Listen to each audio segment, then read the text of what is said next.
En sa qualité de deuxième économie mondiale, la Chine atteint de nouveaux sommets en matière de santé, d'urbanisation, mais aussi de taille de ses tours. Ces 2 dernières décennies, des centaines de gratte-ciel ont bourgeonné dans les villes chinoises à forte croissance, dont dans ces villes de plans et de logements immobiliers en phase avec l'économie du XXIe siècle. C'est dans la méga métropole de Shanghai, où l'on trouve les plus hauts gratte-ciel de Chine, que cette transformation atteint son paroxysme. Une construction qui a nécessité près de 6 années. La tour de Shanghai, tout comme la ville qui porte son nom, ne cesse de viser les sommets. Avec l'installation il y a tout juste quelques mois de la dernière colonne d'acier, le gratte-ciel géant devrait accueillir ses premiers locataires dès 2015. Culminant à 632 mètres, c'est rien moins que le plus haut gratte-ciel de Chine. Mais ce record ne durera pas longtemps. Des projets encore plus ambitieux sont en cours de construction ou en attente d'autorisation, tels que la tour de 729 mètres de hauteur dans la ville voisine de Suzhou. Quand il s'agit de construire les plus hautes tours de Chine, la seule véritable limite, c'est le ciel. Les gratte-ciel ont bourgeonné à travers toute la Chine ces 2 dernières décennies à un niveau sans précédent. Ils en sont venus à dominer la ligne d'horizon dans les grandes villes chinoises comme Beijing, Shanghai et Guangzhou.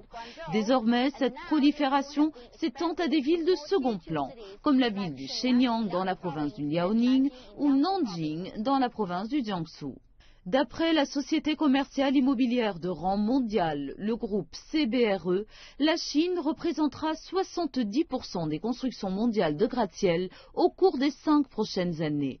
Et 51% de ces constructions auront lieu dans des villes chinoises de second plan. Ambitionnant de voir leur nom inscrit sur les cartes, de nombreuses villes consacrent un gros budget à la construction de ces tours géantes.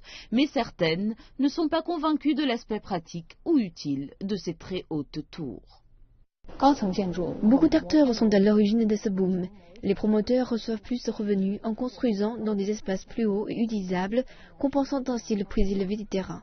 La technologie a également rendu ces constructions possibles. Et pour beaucoup de promoteurs, d'investisseurs et de gouvernements locaux, c'est un symbole de succès et de richesse. Cette tendance de construire des tours de plus en plus hautes a déclenché de vives critiques dans certaines villes de second plan où les concepteurs et architectes reprochent à certains plans d'être démesurés et irréalistes. Les gratte-ciel, ce n'est pas seulement une question de technologie et de construction, c'est surtout une question sociale. Les promoteurs et concepteurs devraient prendre en compte les conditions géographiques et naturelles de la ville, les héritages culturels et la population. Mais pour les experts, la population ne devrait pas critiquer la construction des gratte-ciel à cause de leur seule hauteur, attendu que certaines tours sont adaptées à l'environnement et bénéficient du soutien des habitants. Le mode de vie des gens évolue avec le développement économique et social, et le besoin d'une architecture moderne se développe en parallèle. Les gratte-ciel sont un nouveau phénomène dans de nombreux endroits de Chine, et il faut avoir plus d'ouverture d'esprit par rapport à ce phénomène. En 2016, la Chine comptera près de 800 gratte-ciel, soit 4 fois plus que n'en possèdent les États-Unis. Mais dans cette course au ciel, il est important de bien garder les pieds sur terre et de trouver l'équilibre entre les désirs et les besoins d'une ville.